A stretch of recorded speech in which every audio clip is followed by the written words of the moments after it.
Hello, Canucks fans. Welcome in to episode 156 of the Canucks Speakeasy podcast. My name is Pete. And I'm Doug. And Doug, we got a little 3-game flight to get into. I'll try not to get too annoyed during it. The Canucks hosted the Vegas Golden Knights, which was to be their toughest test of the year. Unfortunately, they were outplayed by the defending Stanley Cup champions 4-1. The lone goal scorer in this game for the Canucks was the much maligned Andre Kuzmenko. The Canucks were outshot or faced 48 shots against in the 4-1 loss. Much maligned. As soon as I knew where you're going with that one. Canucks had a much better game in Calgary, so I guess I shouldn't complain or be annoyed. Canucks beat the Flames 4-3. Really entertaining affair. The Canucks were up 3-1 after 2, held on 4-3. A strange empty netter, originally credited to new Canuck Nikita Zadorov, was the winner. Hronik with a couple points, as well as Lafferty, Mikheyev, and Pettersson. Overall, a pretty entertaining game and a good win. And if you thought that Vegas game was disheartening for the Canucks, oh boy, the Canucks hosted the New Jersey Devils last night and came away with a 6-5 loss in regulation. Sure, the Canucks did score 3 goals in the third period to tie it up 5-5 late. However, the Devils scored with 1 minute left on the scoreboard to take the 6-5 win away from the Canucks. JT Miller had a goal and 2 assists. Brock Besser had a goal and an assist. And Quinn Hughes in the Hughes Bowl came away with two assists. You think Hughes Bowl is the best name for it? Like I keep going, like I was like Supers Bowl. I don't know, like Super Bowl doesn't quite work, or like there's got to be something better. Soup Hughes. I don't know. I'm just thinking out loud here, but Hughes Bowl, like there's something in there. There's a better name, I think. Well, I think it's like anytime there's a controversy, it's whatever gate, right? Deflate gate, spy gate. You know what I mean? It's just like, it's always a gate. So I think with stuff like this, it's always a bowl, right? All right. Or cup. I guess you could say cup, the Hughes Cup, but yeah, maybe. But that maybe sounds like someone's getting an award at the end of it. I don't know. Well, we'll see. Well, we got years of this. It looks like coming up. So Hughes Bowl #1, and we got to go to the game. Doug, it was good to see you last night. We were at the game against Jersey, and we're recording this on Wednesday the 6th, so the day after. I gotta tell you, I'm still annoyed about that. Just the emotional roller coaster. I was just like all day, like just talking to the guys at work in the kitchen. Everyone, we've got a few big Canucks fans there, and I was just like, guys, I just don't want to talk about it. So it's great that I'm here talking about it now. Yeah, look, it was my first game of the year, and I will say this: it was a very entertaining game. Yes. All the highs and lows, but yeah, it just felt like a real kick in the nuts, so to speak, to make the comeback late, to get the building roaring and all the momentum going, just to end up coughing up that late goal to the Devils. I mean, I think if we had lost the Devils in overtime or sure, I think most Canuck fans would have been very happy, but just to like completely collapse after having all that momentum with scoring the late goal. And, shout out to Nils Hoglander. He looked really good. He got to bump up the lineup last night as Tocchet had all the lines in a bit. Exactly. He had all the lines in a bit of a blender, but yeah, man, it was so disheartening last night. Yeah, you took the words right out of my mouth. I was going to say, if we lost that in overtime or a shootout, I would have been fine. But hey, manager lost. I think a lot of the mood in the city, the tone in the city would be very different. It's been pretty nasty out there today in terms of rhetoric and just fans are you're starting to feel a little bit of that old, like from last year and the year before and the year before, a little bit of that mentality. It feels like really creeping into this fan base right now as the Canucks have struggled over the last 10, 12 games now. I believe they're below 500 over the last 10 now. So definitely concerning. We got a lot that we're going to get into with the Canucks. It's been an eventful week with 3 games, a trade, some announcements. We got players going over to the juniors. So we're gonna keep things moving here. Folks as well, you can follow us online. I'm at Pete_Gas. The podcast is at Canucks Speak. You can give me a follow on Twitter at Doug Venn. And be sure to check out the playlist on Spotify and Apple Music. It's the Canucks Speakeasy outro playlist. At the end of every episode, we have our outro segment where we have a little jam playing in the background, and another funky tune will be added to those playlists at the end of this episode.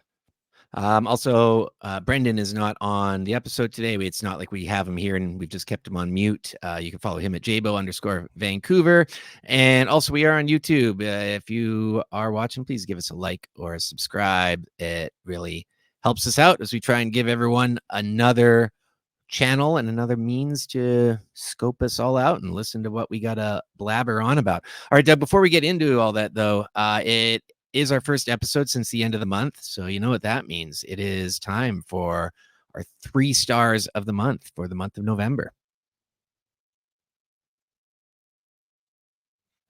I guess I'll start with my 3 stars. And honestly, it's pretty easy. I think for the month of November, for the 3 stars, it's kind of boring, to be honest, because for me, it's the top 3 point getters for the month of November are my 3 stars.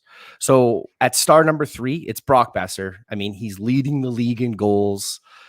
He had 11 goals and 6 assists in the month of November. So a total of 17 points. That's my 3rd star.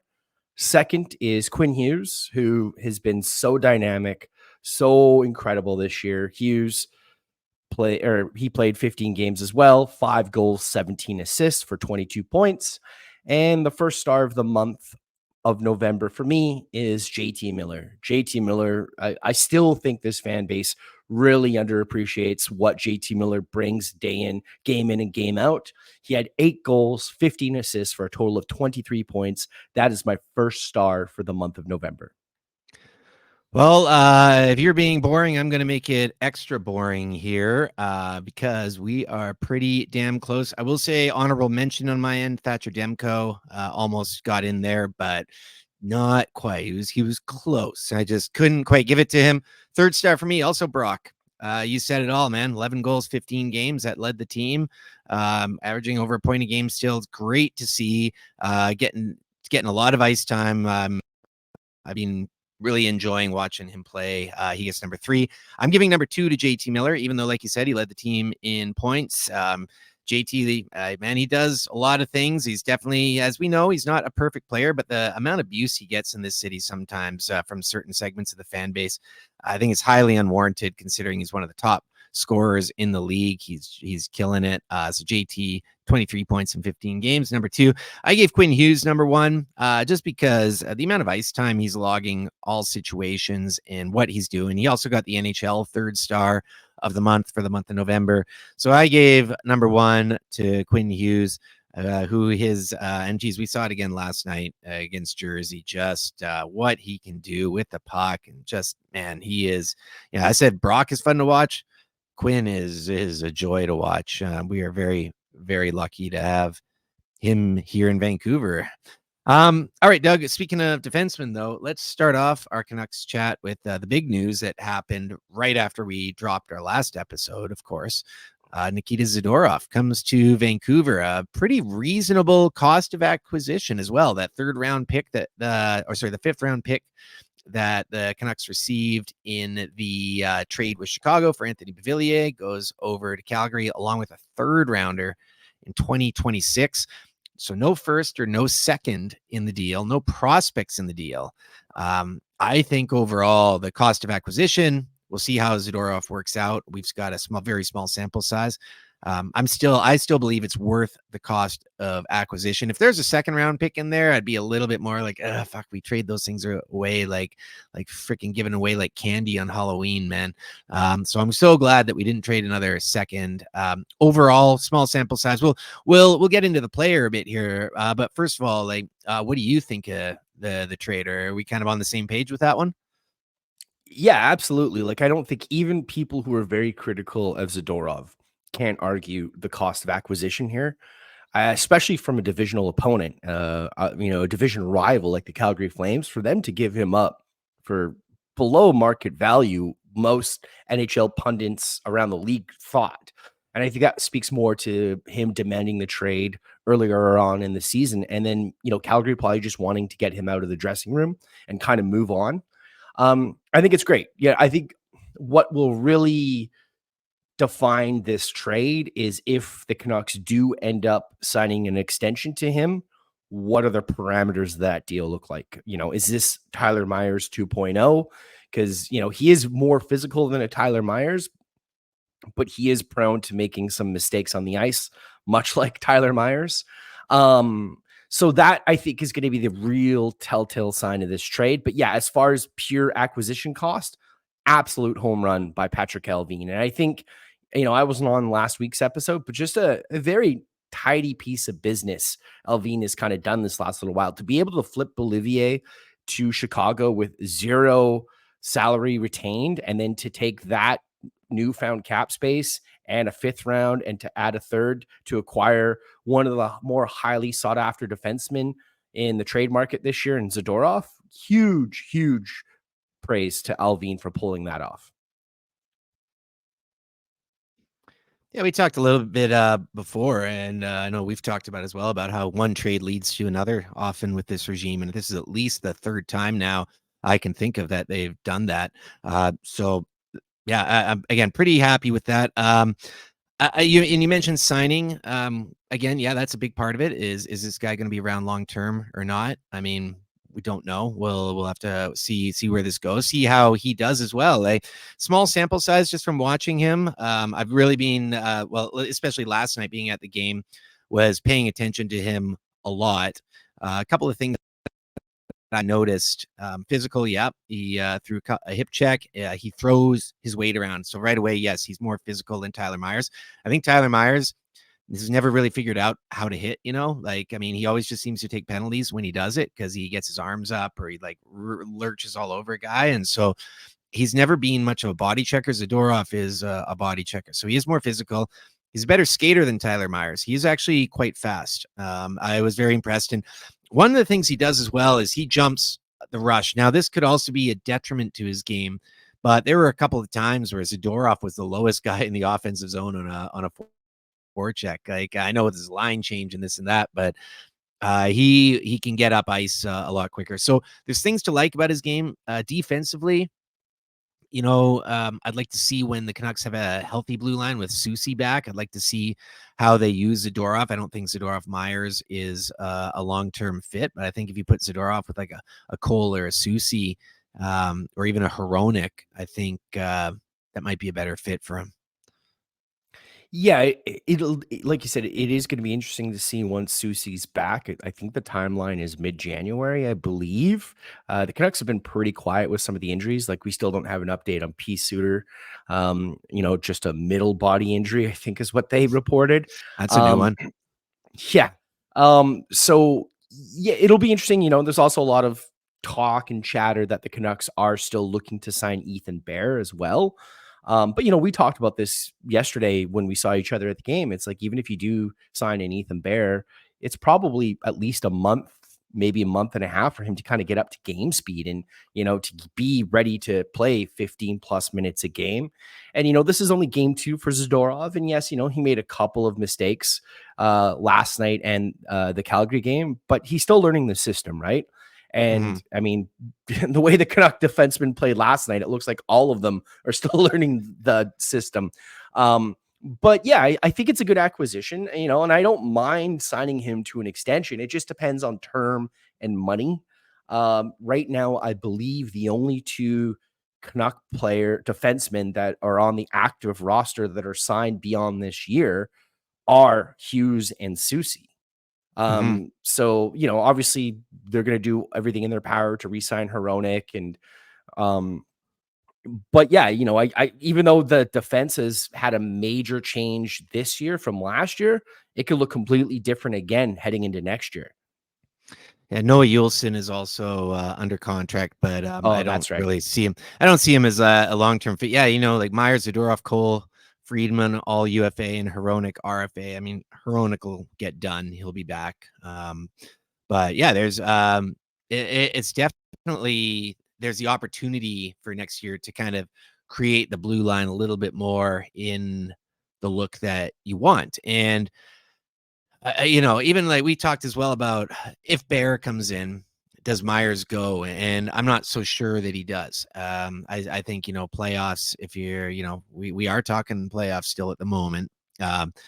You need to have 7 defensemen, and you can say, oh, you got Friedman or Ulson or Wolanin or whoever, but if you can have a Myers or a Bear as a 7, that's much better for the team overall. So it is going to be fascinating to see.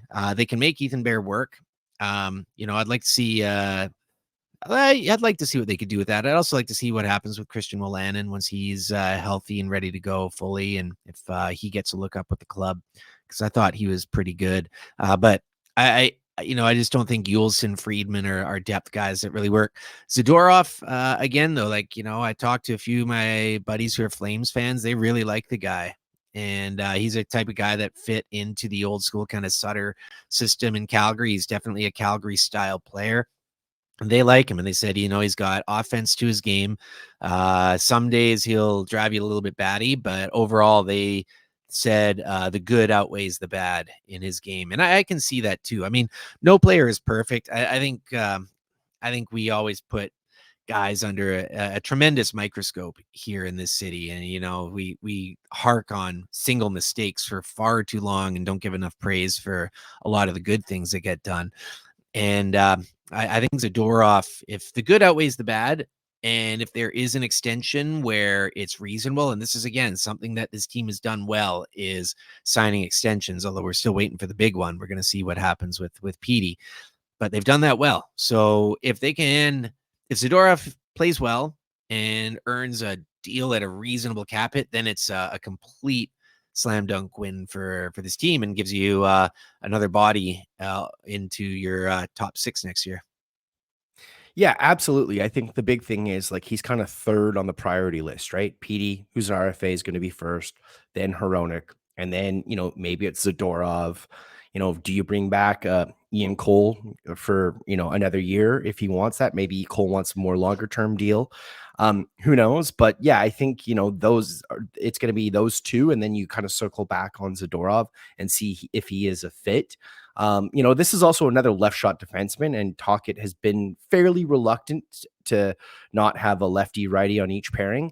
And once Soucy is back, you're going to have a surplus of left shot defensemen, right? You're going to have Soucy, Cole, Zadorov, and of course Quinn Hughes. So, that in my mind, you're going to have someone shift over to the right side, whether that's Cole, who's played the right side. I know Zadorov's played the right side. Soucy, I think, has played the right side at times in his career as well. So then that really only leaves 2 right shot defensemen, in your lineup. And that's, obviously Hronek, and then you're kind of flipping a coin between Myers and Bear. And I agree with you. I still think this Canuck team's a playoff team. I believe the Canucks are one of the stats I saw someone tweet out. I think they're 6-7 in their last 13 games. So they're a game below 500. But they've made up so many points early on in the season. And, we've heard this for the last couple of years, how important those early points are in the season, because you are going to go through slumps. Every team goes through a slump, right? And every team has a hot streak.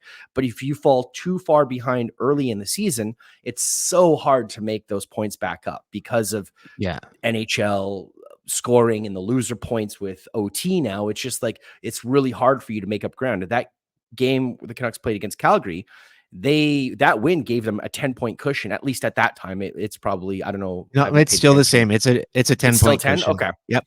Still, 10 points on the Flames is huge. Yeah, 10 points, and they have a game in hand. Yeah, exactly. Right. And so that's, even though the Canucks have been kind of stumbling a bit here, they've really kind of given themselves a buffer, which is nice because we haven't seen that for several years now. Yeah, and 4-6 in the last 10. Even over the last 10, San Jose even has a better record. They've got a 5-4-1 record. Everyone in the division, I believe, has more points in the last 10, except for the Ducks, who are in a bit of a free fall right now with only 1 win in their last 10. So even with that, the Canucks technically are third because LA has moved in to a tie with the Canucks, but LA has 4 games in hand, so give them the number 2 spot. But yeah, 10-point lead on Calgary, 11-point lead on Seattle, and you still got a 14-point lead on your beloved Oilers. It helps. It allows you to at least be 500, slightly under 500, and hopefully it gives you a little bit of time to figure this out instead of getting out to an 0-7 start and then follow that with a 6-7, and then you're hooped, right? So the fast start certainly helps. And this season is by no means over. We knew there's going to be ups and downs. I think what's just kind of been concerning is over the last 10, 13 games, that sort of stretch, we just haven't quite seen them playing the same as the first 10 games or so. Now, you can say, oh, well, there's injuries. Yeah, I mean, Suter and Susie were both big parts of this, but you should still be able to win if you take those guys out. Your core is still there. Uh, there's been a lot of gaffes. There's been a lot of bounces that haven't gone the Canucks' way, and it just feels like certain parts of their game, as they try and clean up things, other parts of their game that they do well have almost kind of gone back a bit. Like, I don't feel like they're shooting the puck as much. You know what I mean? Yeah, no, I totally agree. I mean, the perfect example, and we can talk about this player in a little bit more depth, but Kuzmenko, perfect example last night. He had 2 or 3 optimal shooting chances, and he was just froze and then was trying to force a pass, which led to a turnover heading the other way. Your last night we went to the game. Your buddy Mike came over from the island. He was one of the guys who came with us when we went to the draft when it was in Vancouver, 3-4 years ago now. And he brought up a really good point last night during the game. He said, the first 10 or so games of the season, all those kind of like lucky puck luck bounces were going the Canucks' way, right? Yeah. They were. That one goal, I think it was game 1 of the year where I think it was Pettersson took the shot and went off Besser skating in. The Canucks were getting a lot of positive bounces, and right now they're not. The puck is bouncing the opposite way for the Canucks, and puck luck is very much a thing. There's no way to understand how it works, but right now they're just not getting the bounces, and this happens to every team. And you've got to overcome those little obstacles throughout the course of the season. I think at the end of the day, the special teams have not been great the last 10 or so games. Their penalty kill has not looked good. Their power play has been struggling. And I think all of this is kind of leading to the reason why this team is below 500 in the last 10 games. However, I will say this, maybe the Vegas game, and even the Vegas game, yeah, they were badly outshot. I think they surrendered almost 50 shots to Vegas, but they did hold their own for the most part in that Vegas game. They didn't completely get shelled. And even last night, yes, they were looking like, I thought they dominated a lot of the play and a lot of the puck possession for the majority of the game last night against the Devils. But, just defensive breakdowns on their own end and guys, not knowing who to defend led, the Devils are one of those teams. They capitalize. You give them an inch and they're going to make you pay for it. And I think right now, this team, regardless of their struggles, they've been in every game. They really have. They have not been blown out in any of the games, which is good. That's a good sign. And I do think, they can correct some of the mistakes they've made. They just have to get back to the fundamentals and really commit to playing the style and the positioning that Tocchet and his coaching staff want this team to do. I feel like as well, it's just kind of just from listening to players and listening to coaches. I think Tocchet for a lot of the start of the year was really letting the players kind of lead the room, and they got off to that hot start, and that energy was good, and then they started to lose a bit. He kind of started saying more and more, but now it feels like he's like, all right, this is my team now. I'm going to be directing this bus. That's kind of the feeling I've gotten lately is like, all right, you guys were in charge, but this isn't working.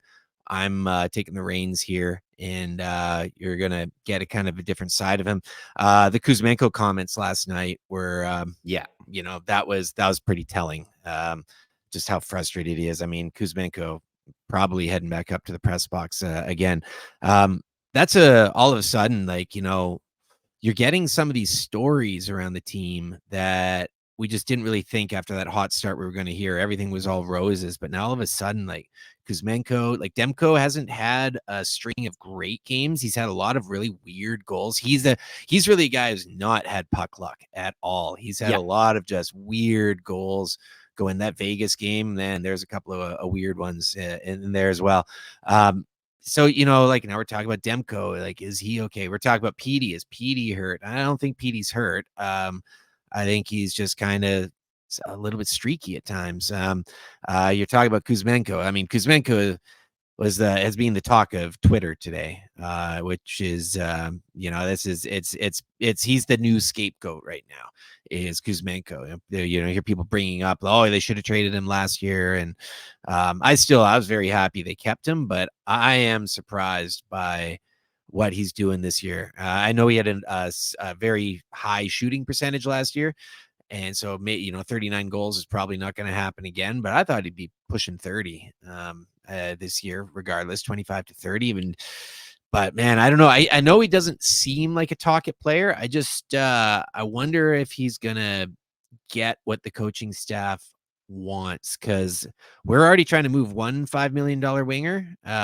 If we're trying to move two of them, that's going to be pretty tough. Yeah, especially since this team's already in need of a top 6 forward, in my opinion, right? Like, PDG's been playing well for the Canucks this year, but is he a long-term fit in your top 6? No. Well, he didn't even play last night. No. Yeah, and you know what? I think they could have probably used him, right? The one thing about PDG is he is very sound defensively. He is a good penalty killer, and I think, that's something that the Canucks could have used last night.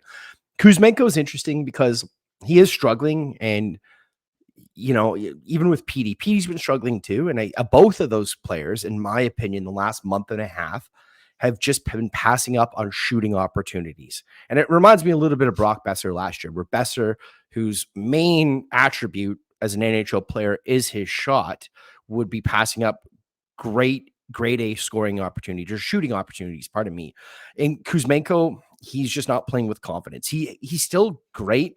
Like, he can dangle the puck very well, and he made a really great pass. I think it was the JT Miller goal. He made a really behind the net, made like a backhand pass to Miller. It was a really beautiful pass. I believe so. I could be misremembering that, but I was pretty confident that he had made a pass, like a really nice pass to JT Miller. But yeah, maybe I'm wrong about that.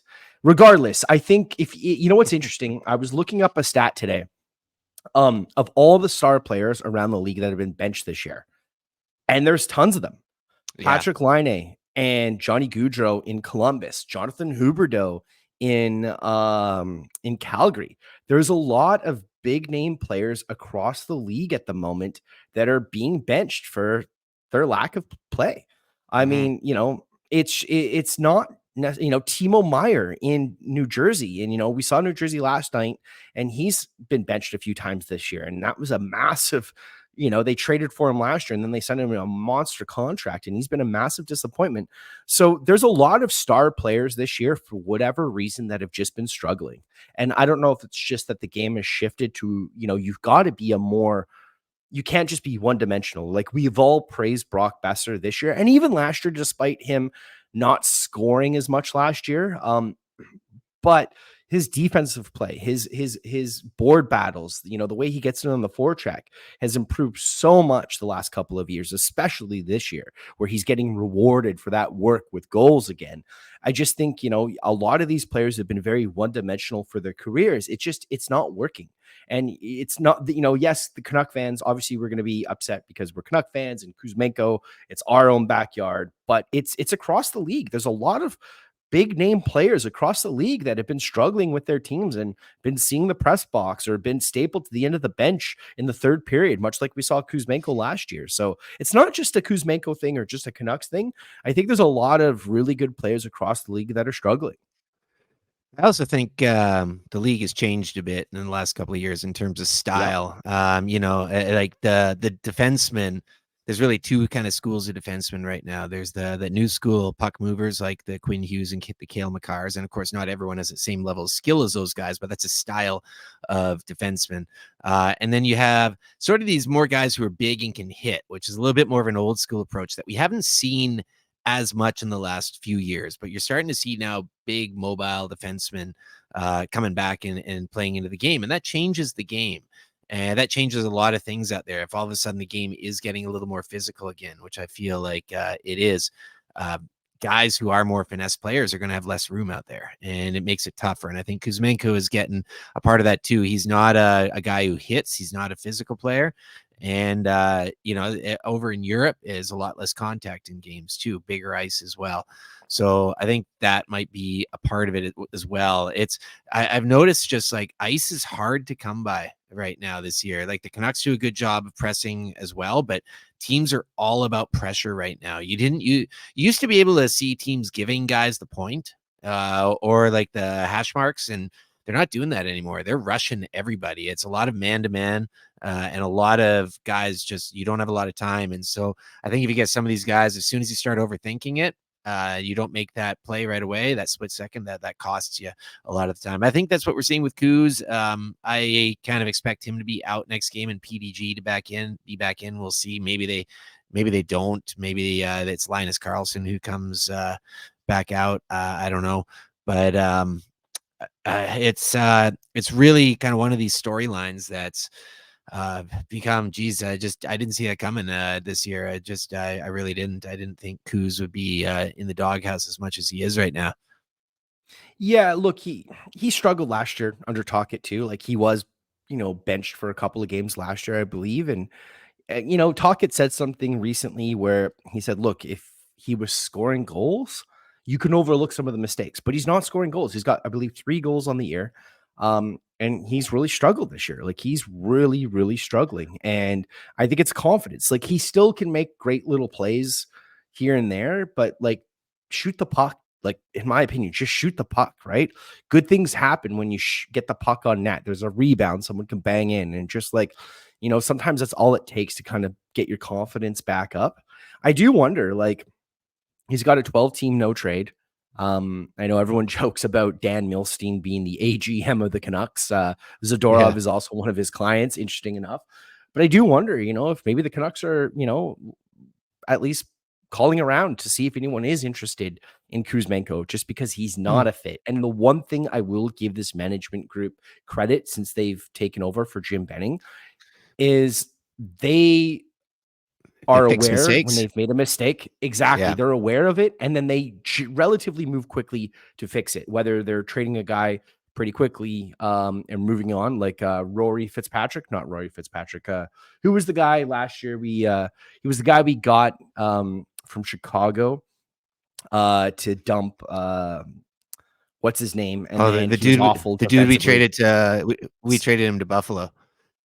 Yes, exactly. Josh Bloom, right? Well, right? I can't remember Josh the name either.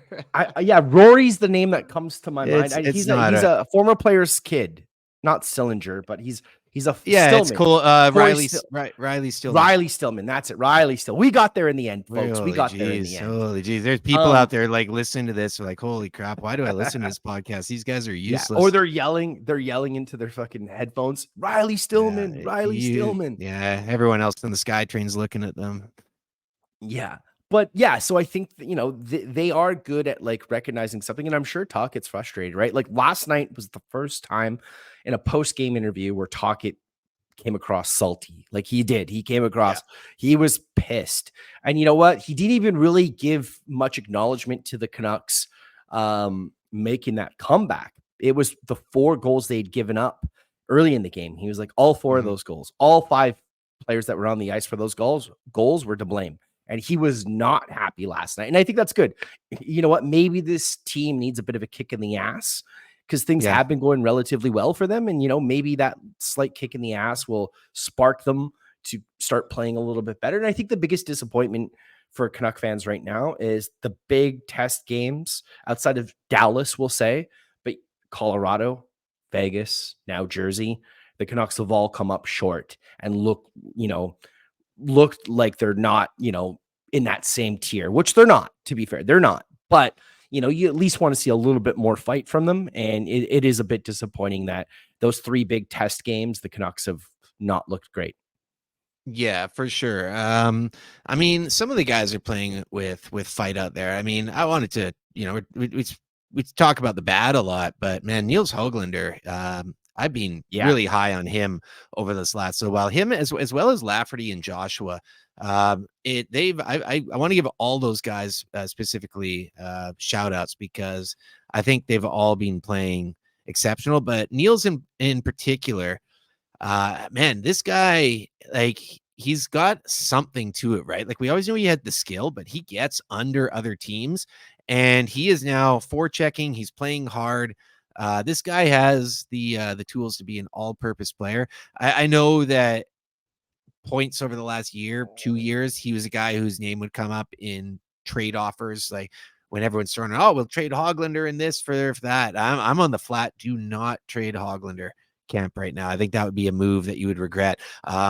He's someone's game I really like. I know that Tocchet has worked very closely with him. There's been a lot of extra sessions, a lot of one-on-one.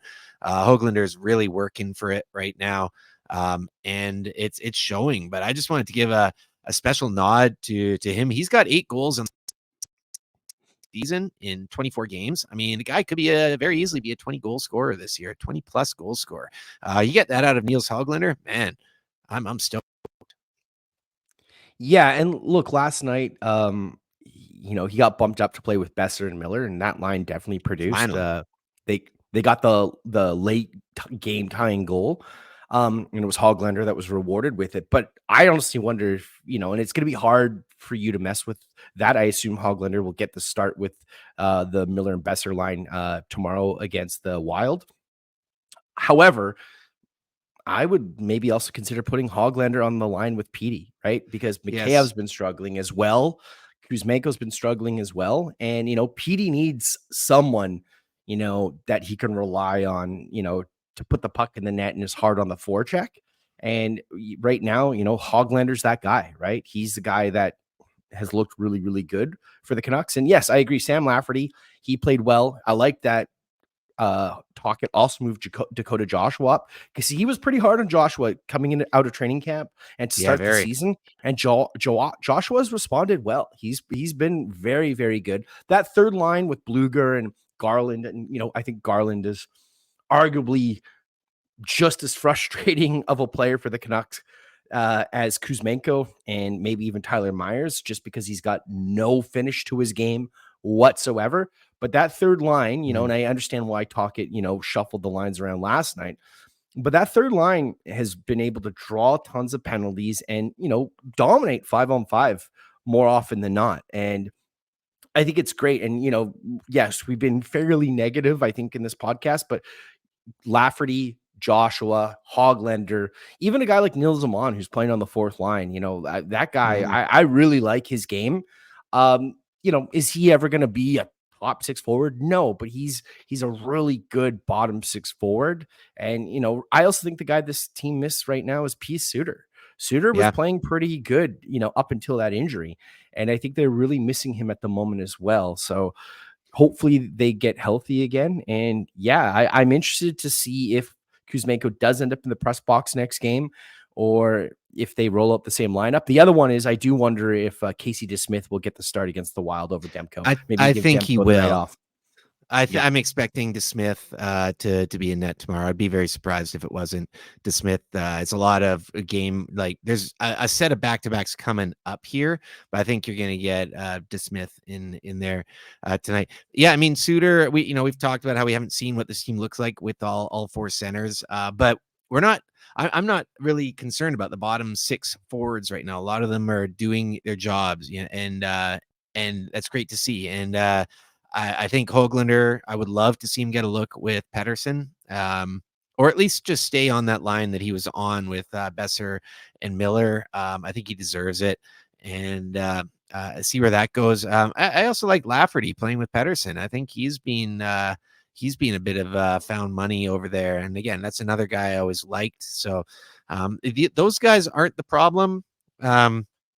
We talked about some of the guys who are, but there's just overall, it's like it's not so much an individual thing as much as it's how they're playing as a unit on the ice, and that's something that can be fixed. But it feels like they've kind of forgotten some of the fundamentals from earlier in the season.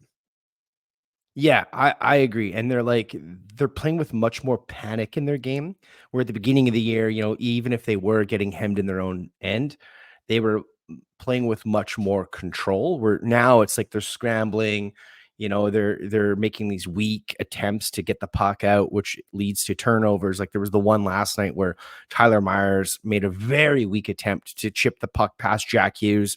He just stood there, intercepted it, passed it right over. I believe it was Jesper Bratt who easily potted that into the net. Yeah.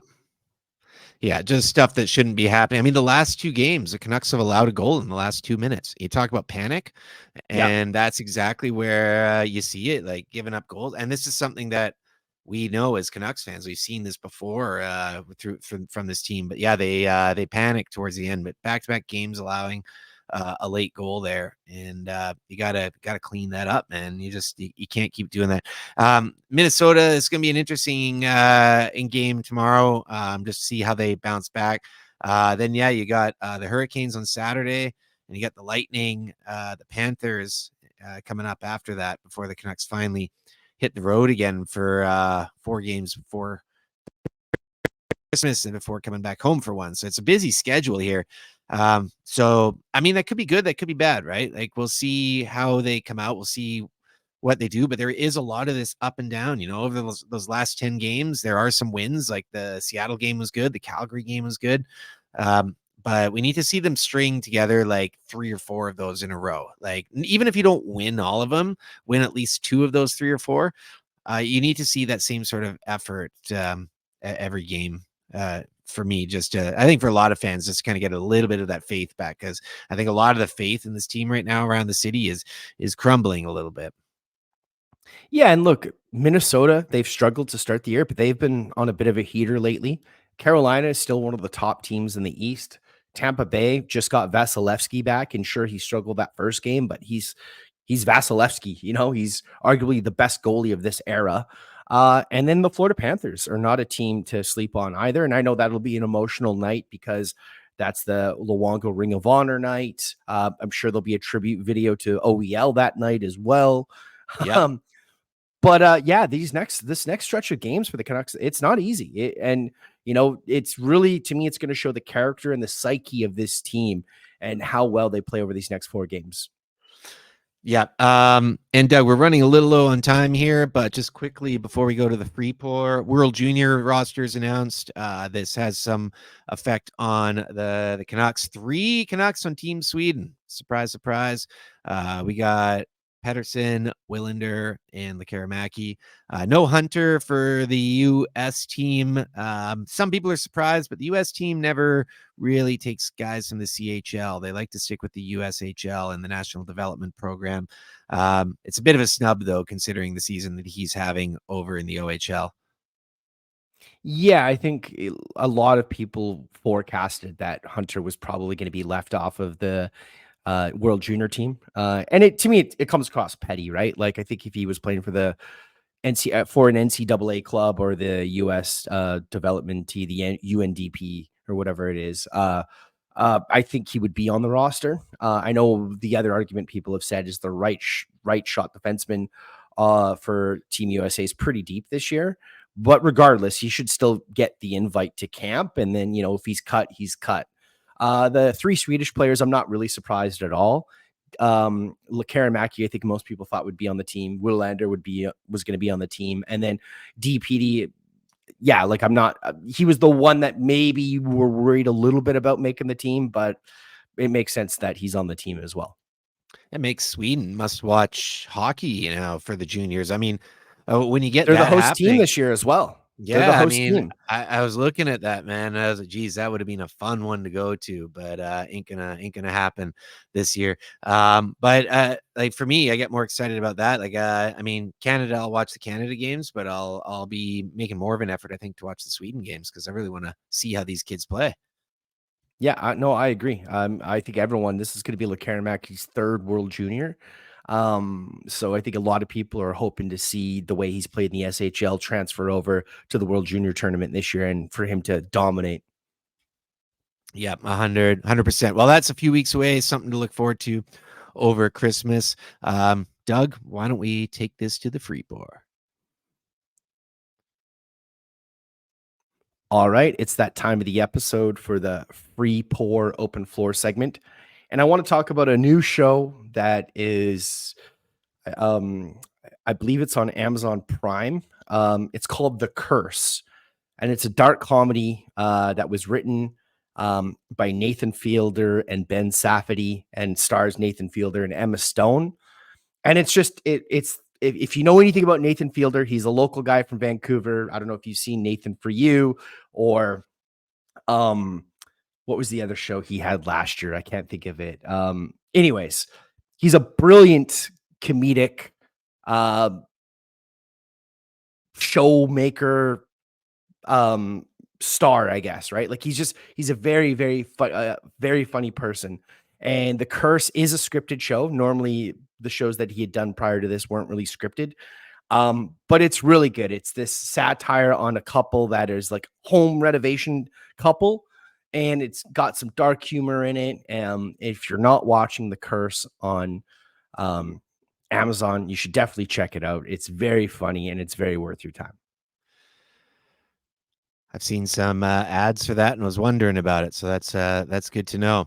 I'm going to very briefly switch sports here because I want to talk about a little bit about soccer, aka football, and just what's going on over in the Premier League right now in England. If you haven't been following, my boys Arsenal at the top of the pile right now, which is fantastic. But it is really nice to see again competition from teams besides like the big five teams that you always see. Like Aston Villa beat City today and moves into third. Like City all of a sudden hasn't won in 4 games.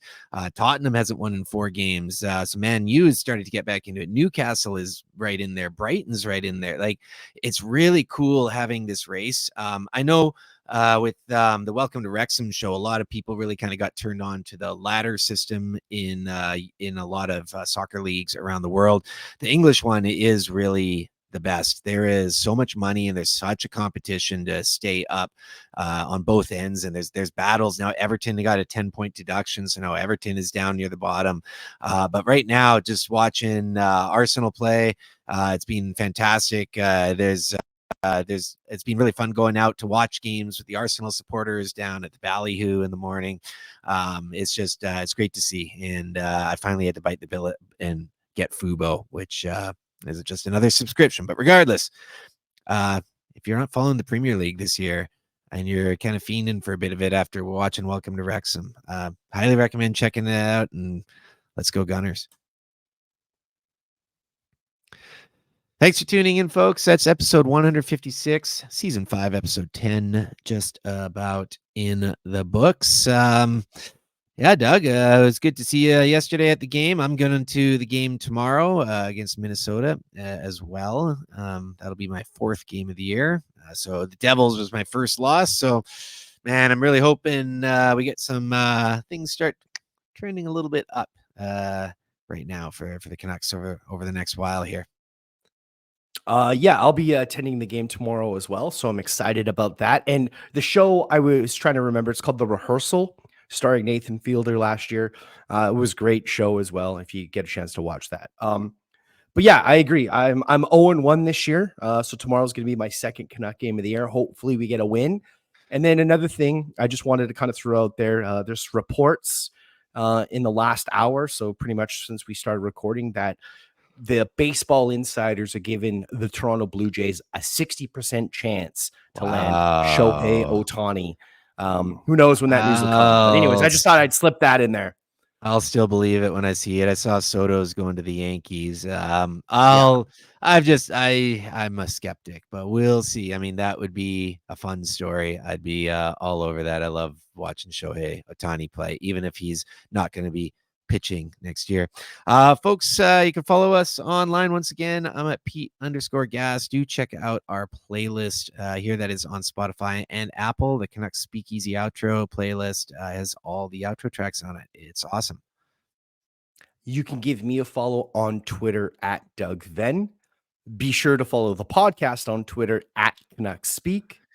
And also, don't forget, we got Jabo out there who has been on mute this whole episode, Jabo_Vancouver. We got YouTube as well. Give us a like and follow on YouTube.